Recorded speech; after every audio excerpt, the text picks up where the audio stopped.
హరే కృష్ణ. అందరికీ నమస్కారం అండి. ఈరోజు మనం భగవద్గీత 2వ అధ్యాయం 11వ శ్లోకం చూద్దాం.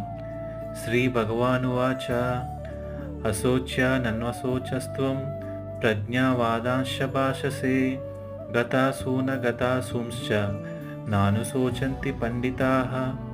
అర్థం: దేవాది దేవుడు పలికెను, పాండిత్యంతో కూడిన పలుకులను పలుకుతూనే నీవు శోకింపదగని విషయమును గురించి శోకిస్తున్నావు.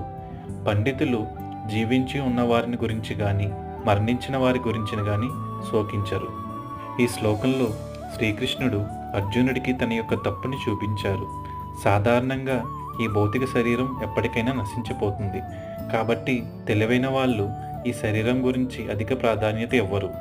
అందుకని అర్జునుడు చెబుతున్నటువంటి మత ధార్మిక నియమముల కంటే కూడా ఆత్మ మరియు భగవంతుడి గురించిన జ్ఞానము ప్రధానమైనది.